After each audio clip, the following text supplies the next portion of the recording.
Hi, I'm Andrew Bunting. I'm Vice President of Public Horticulture at the Pennsylvania Horticultural Society, and today I want to talk to you about container gardening. So obviously right now it's still early spring, so if you're going to do container gardening, you want to install plants that can take it on a little bit cool at night, or sometimes even close to frost, so they have to be plants that are hardy enough. So for container gardening, the basic things you need is you need some sort of vessel, and this is a terracotta pot that has a hole in the bottom of the container, so it needs a hole for drainage. You can use any type of soil, potting soil. I prefer a potting soil that maybe has some bark in it or some perlite for drainage, so I've kind of pre-filled part of the pot with potting soil that I've purchased. I thought for demonstration purposes that we could do an herb container. So there's three basic principles to designing a container. So kind of your central or focal point plant I call the thriller. So that's the thing that's in the center of the pot, your focal point. In this case, it's an upright rosemary plant. So one of the things we want to do is just rough up the roots a little bit so that they can easily find their ways into the existing soil.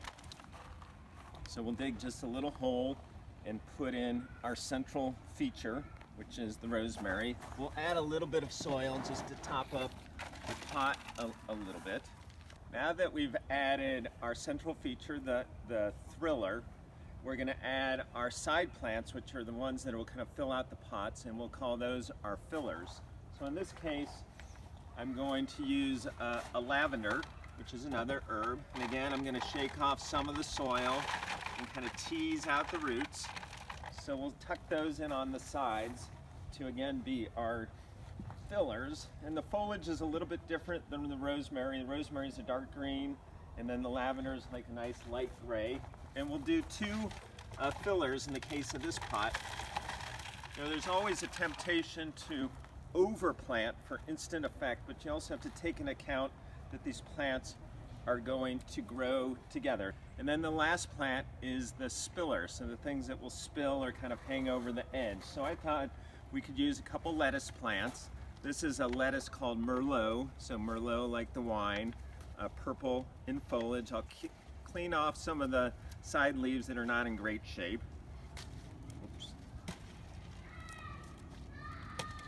And rough up the soil a little bit, and we can tuck one of those in at the front. And I'll add another one as well. So here's another one. Take out the label.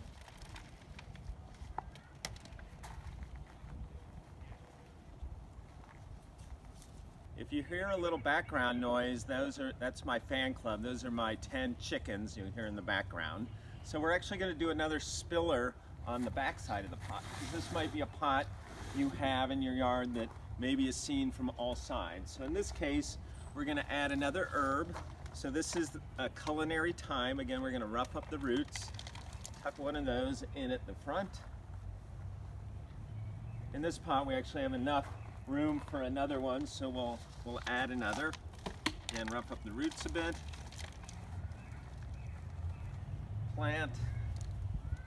Clean up the pot. If you have labels that you like to keep that maybe have the identification of the plant, but you don't want them obvious in the pot, what I do is I just gather them together and then tuck them into the pot where you can't really see them, but if you need to find out the name, they're there.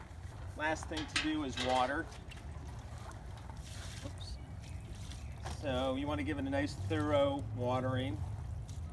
And this pot is mainly sun-loving plants, so in the garden you'll want to give it a fair amount of sun. You have a nice spring container that's ready to go for probably at least the next couple months. At some point the lettuce will kind of fizzle out due to the warmer temperatures, but other than that, you have a great pot filled with a lot of decorative foliage with the rosemary, the lavender, the thyme, and the lettuce.